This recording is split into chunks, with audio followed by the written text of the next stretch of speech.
여러분 안녕하세요. 오늘은 강화학습에 대해서 같이 살펴보려고 합니다. 강화학습은 알고리즘이 스스로 다양한 시도를 하면서 최적의 결과를 낼 수 있는 방법을 스스로 찾아내는 방식입니다. 비교를 한번 해보면요. 지도학습은 인간이 제시해준 정답을 보고 배우는 방식입니다. 문제와 정답이 있는 수많은 연습 문제를 풀어본 다음에 실전에 돌입하는 게 지도학습이라고 볼 수 있죠. 하지만 강화학습은 학습할 데이터가 아예 주어지지가 않습니다.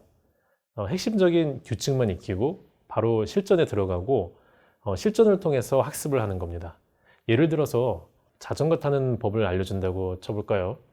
지도학습 방식은 어느 경우에 넘어지고 어떤 경우에는 비틀거리고 어떻게 하면은 잘 가는지 이 정답을 잘 알려주고 익히게 하는 방식이죠. 비지도 학습은요, 수많은 자전거 타는 패턴을 보여주면서 넘어지는 경우, 안 넘어지는 경우를 컴퓨터가 알아서 구분을 해서 학습하게 하는 방식입니다. 강화학습은요, 이 두 가지 방식과 다르게 사전 학습이 없이 기본적인 요령만 가르쳐주고 바로 자전거를 타게 합니다. 수차례 자전거를 타고 넘어지고 하면서 안 넘어지고 잘 나가는 방법을 몸으로 익히게 되는 거예요. 이렇게 실전을 통해서 스스로 학습하게 하는 게 강화학습입니다. 작동 원리는요, 보상 시스템에 있습니다. 높은 성과로 연결되는 행위에 대해서 인센티브, 보상을 해서요, 좋은 성과를 유도하는 방식입니다. 행동심리학에서 보상은 행동을 유도한다고 했습니다. 어린아이에게 정해진 시간에 숙제를 하면 상을 주는 이런 종류의 행위를 반복하면은 아이는 나중에 그 시간이 되면은 스스로 숙제를 하게 됩니다. 나중에는 알아서 숙제를 완료하죠. 반복을 통해서 습관을 들이는 종류입니다. 강화학습이 이 원리입니다. 에러를 줄이고 보상을 극대화하는 방향으로 컴퓨팅 처리를 해 나가도록 하는 게 강화학습입니다. 우리나라의 바둑기사 이세돌을 이긴 게 알파고였죠. 이때 알파고의 버전은 지도학습 방식으로 개발된 시스템이었습니다. 사람이 제공한 16만 건의 대국 기록을 보면서 바둑을 익혔습니다. 반면에 그 이후에 나온 알파고 제로는 전혀 다른 방식으로 개발이 됐습니다.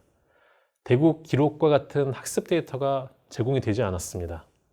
바둑의 핵심적인 룰만 익힌 다음에 곧바로 가상 대국을 하게 했죠. 자전거를 처음 타는 아이가 잘 넘어지는 것처럼 초기의 알파고 제로의 실력은 바둑의 최하 급수인 18급 정도 수준이었습니다. 하지만 대국을 하면 할수록 승률이 높은 수를 직접 찾아 나섰습니다. 가상대국을 2,900만 회 정도 하고 나니까 실력이 엄청나게 올라갔습니다. 하루가 지나니까요, 이세돌을 꺾은 알파고 이 버전의 실력을 넘어섰습니다. 3일이 지나니까 알파고 제로는 알파고 리에 이 100대 0으로 완파를 했습니다. 40일이 지나니까요, 모든 알파고 버전을 이기게 됐습니다. 강화학습을 통해서 개발된 인공지능 시스템이 얼마나 빠르게 성장하는지를 보여주는 대목입니다. 대부분의 인공지능 시스템은 데이터에 의존하기 때문에 이 방대한 데이터가 갖춰지지 않으면 충분한 성능을 내는데 한계가 있는 그런 단점이 있죠. 하지만 강화학습은 데이터가 없어도 단기간에 높은 성능의 시스템으로 성장시킬 수 있다는 점이 있습니다. 강화학습의 또 다른 장점은요, 오류 가능성이 줄어든다는 점입니다. 알파고 이전 버전은 프로 바둑 기사들이 과거에 둔 대국의 데이터를 기반으로 학습을 했습니다. 사람은 누구나 실수를 하죠. 이 프로 바둑 기사들도 마찬가지고요. 그 말은 알파고가 학습한 수많은 대국 데이터 중에서 실수가 포함되어 있는 데이터도 있을 수 있다는 얘기죠. 이런 실수가 포함된 경기를 가지고 학습한 AI는 실전에서 그 실수를 따라할 수도 있는 겁니다.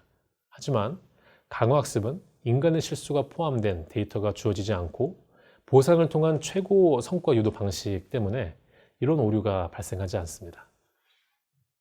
물론 한계점도 있죠. 강화학습은 데이터가 주어지지 않지만 기본적인 규칙을 익힌다고 말씀을 드렸습니다.